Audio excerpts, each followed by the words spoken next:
What's going on, guys? JSGC here, and we are here for the preview of the Manchester City versus Everton game. A big game because Man City, they're needing 3 points to be able to put the pressure onto Liverpool, who play on Sunday against Manchester United in a difficult game at Anfield. So we're going to crack on with this preview. We're going to be looking at our oppositions first, Everton. Now Everton, they've not won in 3 games. They had a last minute goal against Watford at home to see them draw 2-2 after going 1-0 ahead. Marco Silva, the new manager there, he likes to play football, he likes to attack, he likes to have a go. He's not a typical manager that sits there, parks the bus, defends in numbers and tries to scrap a win. Like we've seen previously from Everton, he's actually an attacking manager that likes to have a go, which I think should suit us really, because we like working the ball into space. But they've still got some dangerous players, and as you've seen from other sides, such as Hoffenheim, such as Lyon, such as Chelsea, when you decide to come forward and have a go, you can make things happen. So they've got players like Sigurdsson and Richarlison that can really cause problems for us up front. The players that are quick, they've got a good eye for goal, they've got a good long-range shot on them, and Richarlison is in good form this season, scoring a lot of goals. So we need to be careful when Everton coming forward that we're not leaving them too much space. I'm confident if we can limit the space for these players, then we'll limit what Everton can do. We can win the ball back, high press like we do, and then play our normal game. However, I'm just wondering if they're going to change things up a little bit. I know that they've got Tosin. I know he can go up front. He might be a better player to be able to hold up the ball, make things happen. I wonder if we're going to see Calvert-Lewin or Walcott out wide just for pace, just to try and, if Man City do go on a higher press, they can play long balls over, give the players something to run onto. And obviously Walcott, Calvert-Lewin, these are quick players that can really cause problems, particularly on the wings. So it'll be interesting to see what team Everton decide to go for. They're going to go with Pickford in net, obviously. They've got Keane back as well. He'll be in the centre of defence. I'm interested to see how Jordan Pickford does. I think he's a good goalkeeper. England's #1, obviously. It'll be interesting to see how he copes with Manchester City's attack. We like to have shots. We tend to have somewhere between 16 and 30 shots per game, particularly at home. So it's going to be a very difficult afternoon for Jordan Pickford in goal. So it'll be interesting to see how he copes. Obviously had his mistake. Was it last weekend? It was up against Liverpool in the Merseyside derby. Obviously in the last minute when he should have just punched the ball out of play for a corner, he didn't. Obviously ended up fumbling it onto his crossbar and conceding. So interesting to see how he copes with a team that's going to have a lot of shots at him. So for Manchester City, we should have Sergio Aguero back, so it pays some bad news that for Everton. Might be just a little bit too soon for Kevin De Bruyne. I've done this video before. Manchester City's team news has been announced by Pep, but I'm expected to have Fernandinho back along with Sergio Aguero. I don't think we're going to have Kevin De Bruyne. We're going to have no David Silva, no Bravo, and also no Benjamin Mendy. Expect some rotation though. Not as much rotation as what we'll see at the next week going into the Carabao Cup game with Leicester away, but expect some changes, not too many though.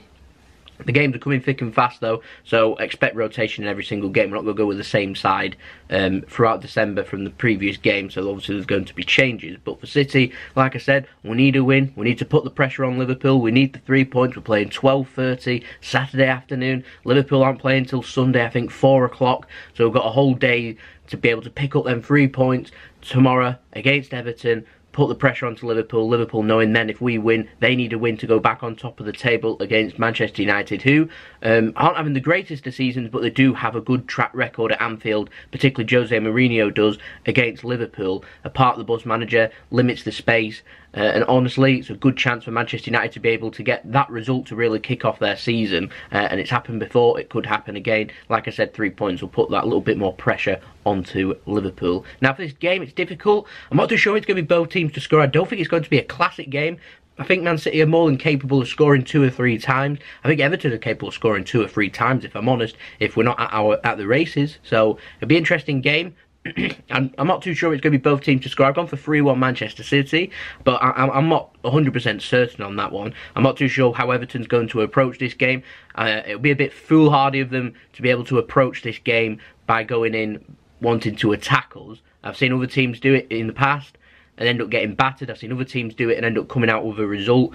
I suspect that they might have a go, and if Man City can get 1-0 ahead, then Everton, they're in a predicament. What do they decide to do then? I'm confident if we can get 2 goals ahead that this game will be done. So I imagine that Man City may even look to try and finish this in the first half so they can start making changes, because I'm expecting this team to be similar to the one that played against Hoffenheim, because we've not got that many players available for selection. It'll be different. There'll be a few players here and there, but not too dissimilar to the team against Hoffenheim. So I'm expecting that City, they might try and seal this game early on into the into the first half, going into the second half. half, try and get comfortably ahead before start making some substitutions and start thinking about this busy Christmas break and start thinking about making changes. We could even see Kevin De Bruyne come off the bench if he's fit to make the bench, but I doubt it. So I'm going to pop up my team prediction now for Manchester City. I've gone for Ederson in goal, Kyle Walker at right back. He had 45-minute rest, didn't he, against Hoffenheim, so he'll start in this game.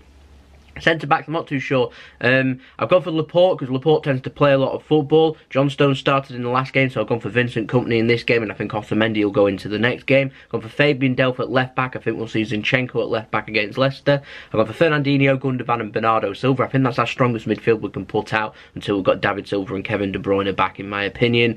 Unlucky for Phil Foden not to start. I wouldn't be surprised to see him come off the bench though. Mahrez didn't start in the last game, so I've put him to start in this game. Give Sterling a rest and have him and Sane go. Sane had a wonderful game against Hoffenheim. I feel like he deserves a chance to go at this game, have a rest against Leicester, and I've gone for Aguero up front. We might well see Jesus though if Aguero isn't in tip-top shape. So there we go. Let me know in the comments below what your team prediction is and score prediction for this game. It's going to be a difficult game, but should be quite an exciting one too. And we'll go in first Premier League game of the weekend. We need to make sure, more than anything, we pick up them 3 points, then move on to the next game, and we put some pressure onto Liverpool, because that's what's needed after our last loss against Chelsea last weekend in our last Premier League game. So there we go, that's been the video. If you enjoyed the video, don't forget, leave a big thumbs up so I know that you enjoyed the video. Don't forget to subscribe and press the bell to put your push notifications on. We're aiming for 2,000 subscribers before the year is out. We're not too far away, so any help towards that will be much appreciated.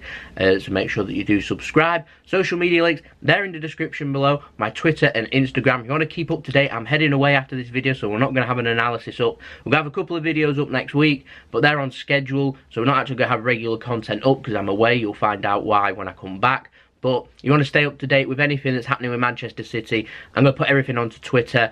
Everything that's happening, Champions League draw, all the opinions, transfer news and all that, that's going to be on my Twitter, so make sure you go and follow me on there. That's in the description below. I'm also going to go onto Instagram, go on my Instagram story and Instagram live and that, and you'll be able to check out all of my opinions. Like I said, we've got the Champions League draw. I'll discuss the Champions League draw on there, and the talking points from the Everton game and the Leicester game and a build up to the Leicester game and that. I'll put all that on my Instagram story and Instagram live, so go and check me out, follow me on that too. Both the links to the Twitter and Instagram, they're in the description below, and I'll see you all again for the scheduled videos that are coming up. Otherwise, I'll be back, I think, next Saturday, and we'll have the build-up to the Crystal Palace game as I'm heading away. So I'll see you then. So it's been JSGC. I hope you'll have a wonderful rest of your day.